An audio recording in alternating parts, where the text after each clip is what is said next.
बहुत अरसा पहले सेंटा के मुज़ाफ़ात में एक खूबसूरत सा गांव था। ये एक त्योहार था और सब मिलकर खुशी से नाच रहे थे। मारियो एक नौजवान शिकारी था जो अभी वहाँ मुंतकिल हुआ, लेकिन उसने अपनी काबिलियत और बहादुरी सबको दिखाई। इसीलिए वो बहुत सी लड़कियों से मोहब्बत करता था। डांस के दौरान मारियो की अचानक एक खूबसूरत लड़की से मुलाकात हुई। उसे पहली नजर में ही उससे मोहब्बत हो गया। आपसे मिलकर खुशी हुई। मैं मारियो हूँ, एक शिकारी। ऐसा लगता है कि आप किसी और जगह से आए हैं। हाँ, मैं लूसिया हूँ। आपसे मिलकर खुशी हुई। क्या मैं आपको रक्स की दावत दे सकता हूँ? जरूर। मारियो और लूसिया ने एक साथ लामत नाही रक्स किया। उन्होंने महसूस किया कि वो दोनों हम आहंग हैं। फिर उन्हें जल्द ही मोहब्बत हो गया।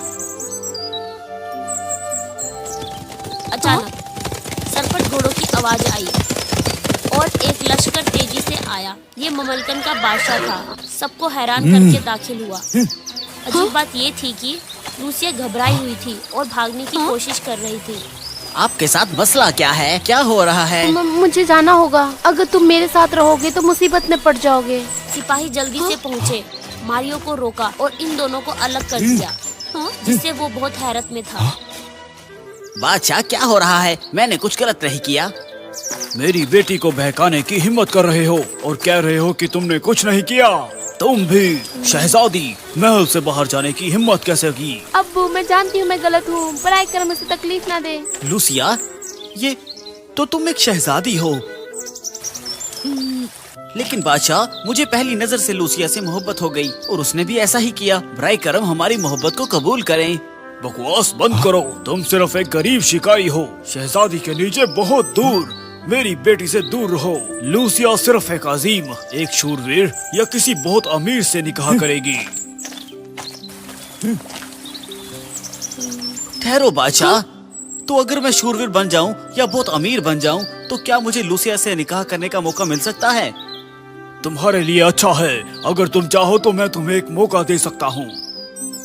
मेरे पास यहाँ से बहुत दूर एक पुराना किला है जिसमें बहुत सा सोना चांदी और मेरा ताज महफूज है। अगर तुम वहाँ जाकर मेरा ताज वापस ला सकते हो तो मैं तुम्हें वो सोना दूंगा। तुम लूसिया से निकाह करने के अहल हो जाओगे। तुम इसके बारे में क्या सोचते हो? मैं राजी हूँ। मैं आपके लिए ताज वापस ले आऊंगा। आपको इस वादे को बरकरार रखना होगा।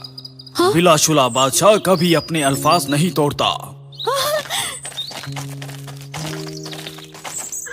अब्बू, आपने उसे ऐसा करने को क्यों कहा? आपको मालूम होना चाहिए वो जगह बहुत खतरनाक है। ये सब उसके फैसले पर है। इसका मुझसे कोई ताल्लुक नहीं। चलो। चंद लोग फिक्रमंदी से उसकी तरफ देख रहे थे, एक दूसरे से सरगोशी कर रहे थे। लोग मुझे इतनी अजीब नजरों से क्यों देख रहे हैं? मुझे क्या हुआ है? क्या आप जानते हैं कि बादशाह ने पुराने महल और अपने ताज को वहाँ क्यों छोड़ दिया? मैं यहाँ ज्यादा देर नहीं रहा हूँ, तो बराए करम मुझे बताएं। कई सालों पहले उस वक्त पुराना किला अब भी पुरअमन शाही रियासत गाह था। एक दिन एक इंतहाई खौफनाक आग का ड्रैगन नमूदार हुआ जिसने किले पर हमला किया। बादशाह इस कदर खौफजदा था कि उसने शहजादी और इसके सिपाहियों को वहाँ से भागने पर मजबूर किया। एक नया दारुल हुकूमत कायम किया। तब से लातादाद सोने और चांदी के साथ किला आग ड्रैगन की पनाहगाह बन गया। महल के इर्द गिर्द का इलाका तबाह हो गया, वीरान हो गया। ड्रैगन की तबाही से पहले ही सब भाग गए और अब वहाँ कोई नहीं रहता। इसका मतलब है बादशाह चाहते हैं कि मैं वहाँ जाकर ड्रैगन को तबाह करूं, क्योंकि वो नहीं चाहता कि मैं शहजादी से निकाह करूं। मुझे डर है कि ये सही है। फिर मैं उन्हें दिखाऊंगा कि मैं क्या कर सकता हूँ लूसिया से मोहब्बत के लिए, और इस बादशाही को ड्रैगन के हाथों तबाह होने से बचाने के लिए मैं वहाँ जाऊंगा। हर कोई बराए करम यकीन दहानी करे। मारियो ने सबको तसल्ली दी। बहादुर शिकारी ड्रैगन को खत्म करने के लिए कदीम किले में जाने के लिए पुरअज़म था। उसने रास्ते में अपनी तलवार उठा रखी थी। पुराने किले का रास्ता बहुत मुश्किल था। मारियो को सैकड़ों मील का फासला तय करना पड़ा था। बहुत दिनों के बाद वो बर्फ में जमी हुई जमीन पर पहुंचा। उसके सामने एक खतरनाक तेजी से बहता हुआ दरिया था, लेकिन पुराने किले तक जाने का यही वाहिद रास्ता था। बहुत ठंडा है, लेकिन मैं हार नहीं मानूंगा। अगर मैं गर्म कपड़े ना लाऊं तो मैं भी वहाँ जाऊंगा, चाहे कुछ भी हो। मारियो चलते चलते कांप रहा था। बर्फ और बारिश उसके पूरे जिस्म पर छाई हुई थी, लेकिन उसने आगे बढ़ने का अज़म कर रखा था। जब वो दरिया के करीब पहुंचा तो मारियो बर्फ से थक चुका था। फिर वो सीधा पानी में जा गिरा। ओह, अच्छी बात है, ये पानी इतना ठंडा नहीं है जितना इस बर्फीली सड़क पर चलते वक्त है। उसके फौरन बाद तेज बहाने वाला पानी मारियो को बहा ले गया। तलवार, जो उसका वाहिद हथियार था, वो भी पानी के बहाव के साथ चली गई। अब मैं उस ड्रैगन से लड़ने के लिए क्या मुसल्लह हूँ। तैराकी की पूरी कोशिश करते हुए मारियो ने आखिरकार खुद को दूसरी तरफ पहुंचा दिया। वहां अब और बर्फ नहीं थी, बल्कि हरी घास वाली सड़क थी। लेकिन मारियो जितना आगे बढ़ा, उतना ही उसने आग से जलती हुई घास को देखा। मुरझाए हुए खेत सूख गए। यकीनन ये सनीहा इस फायर ड्रैगन की वजह से हुआ है। तुम्हें इसके लिए अदायगी करनी पड़ेगी। जल्द ही मारियो ने कदीम किले को आगे देखा। मैं आखिर पहुंच गया हूँ। लेकिन उस वक्त किले में आग के ड्रैगन को भी पता चला कि एक अजनबी उसकी जमीन पर घुस आया है। ये इंतहाई गुस्से में था और मारियो का रास्ता रोकने के लिए उड़ा। बड़े से आग के ड्रैगन को नमूदार होते देखकर मारियो भी पहले तो बहुत डर गया, लेकिन उसने खुद को पुरसुकून किया। या अल्लाह, मुझे नहीं लगता कि दुनिया में कोई ऐसी खौफनाक मखलूक है। पुरसुकून हो जाओ मोरियो। ड्रैगन, यहाँ आओ, मैं तुमसे नहीं डरता। ड्रैगन ने मारियो पर आग उगला। वो तेजी से जंगल में भाग गया। जंगल के अहाता की बदौलत ड्रैगन उसे नहीं देख सका। वो बहुत गुस्से में था, इसीलिए उसने आग उगलकर पूरे जंगल को जला दिया। मारियो को एक बड़ा खोखला दरख्त का स्टंप मिला, जिसमें अभी तक आग नहीं लगी थी। वो छुपने के लिए जल्दी से अंदर चला गया। उम्मीद है कि ये स्टंप मेरी हिफाजत कर सकेगा जब तक कि ड्रैगन नहीं निकल जाता। मारियो के लिए खुशकिस्मती से ड्रैगन ने सोचा कि उसने मुखालिफ को तबाह कर दिया है, इसीलिए वो उड़ गया। उस वक्त तक वो बाहर निकलने के लिए कामयाब हो गया था। ड्रैगन की ताकत बहुत ज्यादा है। मैं उसे शिकस्त देने के लिए क्या करूं? फिर मारियो को एक खेत बचा हुआ मिला। उसने महारत से भूसों को जोड़कर एक पुतला बनाया जो उसके जैसा लग रहा था, और उसे अपने साथ ले गया ताकि वो खुद को बचा सके। उस रात ड्रैगन के सो जाने का इंतजार करते हुए मारियो चुपके से ड्रैगन के महल में घुस गया।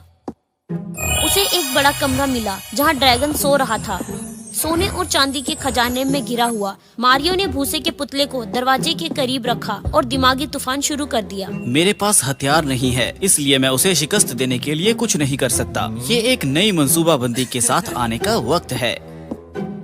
मारियो ने दीवार के साथ एक बड़ा बैरल देखा जिसमें वो छिपने के काबिल था, और जल्दी से एक मंसूबा बनाकर आया। वो खामोशी से बैरल में घुस गया ताकि ड्रैगन को खबर ना हो, और सब्र से इंतजार करने लगा।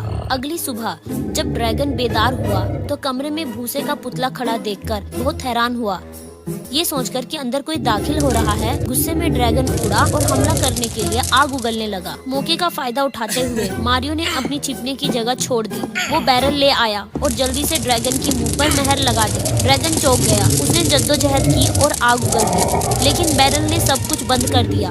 बैरल के अंदर गर्मी जमा हुई, फिर फट गया, जिससे ड्रैगन बेहोश होकर जमीन पर गिर गया।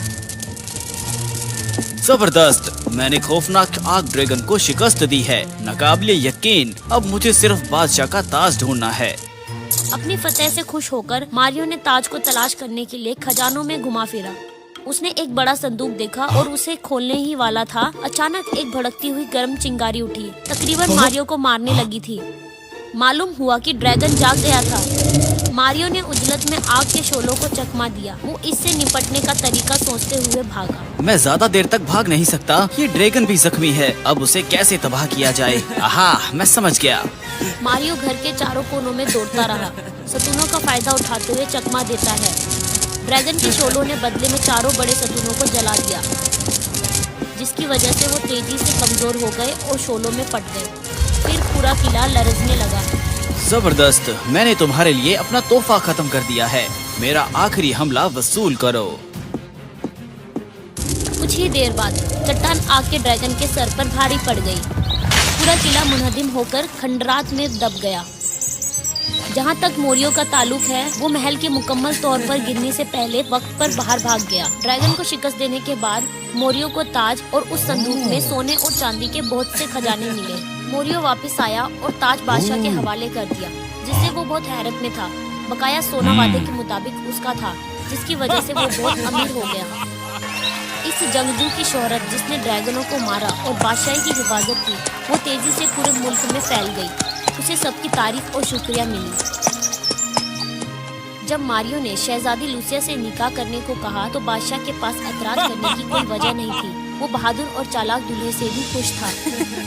मारियो और लूसिया ने निकाह कर ली और बाद में खुशी खुशी एक साथ रहने लगे।